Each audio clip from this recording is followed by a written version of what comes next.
their seatbelt on today. Meanwhile, yesterday I sat down with Republican presidential candidate Lindsey Graham, who was quite blunt in his assessment of Donald Trump and his policy positions. Take a listen. It's tough if you're in the field right now to avoid Donald Trump. He's leading in the polls. Right. Yeah, but he continues to be a main talking point, specifically immigration. He's been talking about. Because he says such stupid things. And like most recently, you called his plan on immigration gibberish. Yeah, I'm running out of adjectives. Okay, then. I've got some hand gestures, Senator, if you would like me to share them with you. Joining me now for reaction is another Republican presidential candidate, former Virginia Governor Jim Gilmore. Welcome to you, sir. Good. Thank you, Sandra. All right. So what do you make of Republican frontrunner Donald Trump's news conference in Iowa last night, starting on a rocky note? Listen to this first. Excuse me, sit down. You weren't called. Sit down. Sit down. Sit down. Go ahead. No, you don't. You haven't been called. Go back to Univision. That was Trump kicking out Univision's Jorge Ramos for asking a question out of turn. Your thoughts on this, Governor? Well, I just think that it continues to display a disrespect for the Latino community in the United States. Sure, you want to have control of your own news conference, but to make a statement like go back to Univision is just dismissive and feeds right into his narrative. His whole narrative is to scapegoat the Latino community in this country, make them the bad guys, make them the target of his policies, and that's just not me. Frankly, I don't want to talk about Donald Trump, Sandra, to be honest with you.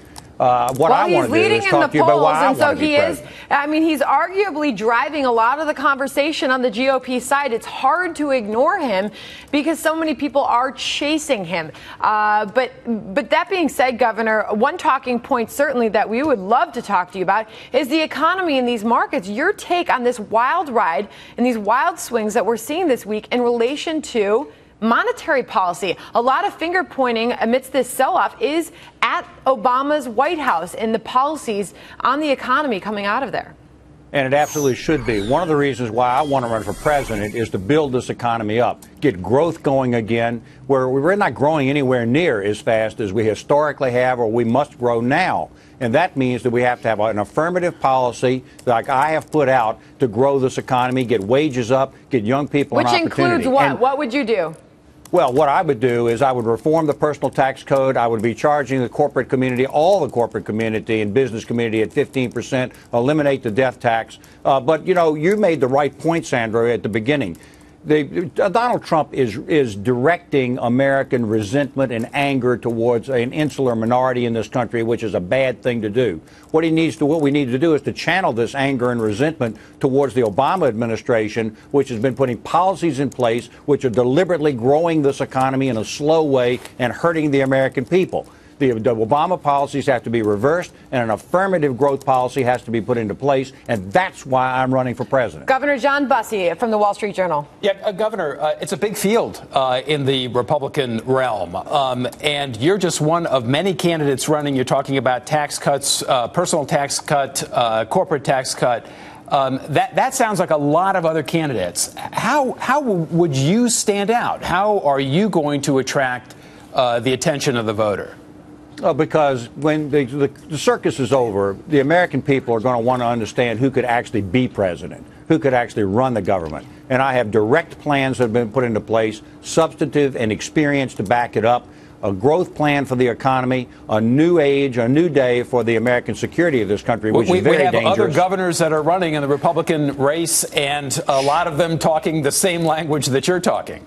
Maybe they are, but the fact of the matter is that I do believe the candidate will come out of one of the governors or former governors, but I have the foreign policy experience that they do not have. I have an immigration plan which is well defined, which I think actually begins to address the problems in a meaningful way, and also addresses this challenge that we're seeing out there of Trump and Walker and others being willing to throw birthright citizenship overboard, which is a dangerous precedent. It's really not in the American tradition, and somebody needs to say so, and I'm saying so. I'm saying so strongly. Governor, I'm Dagen Mcdowell, fellow Virginian. Good to see you. Thank you. It costs money to run. How much money do you have in your coffers? How long can you stay on the campaign trail and continue your run? Well, I've been through this before. I'm raising money in order to run my operation and carry out my strategy. I'm raising enough money to carry out my strategy.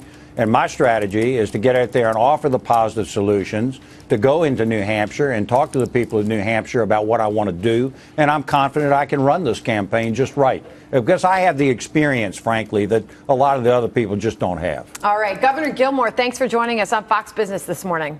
Great. Thank you. Great to have you. Up next, Bill.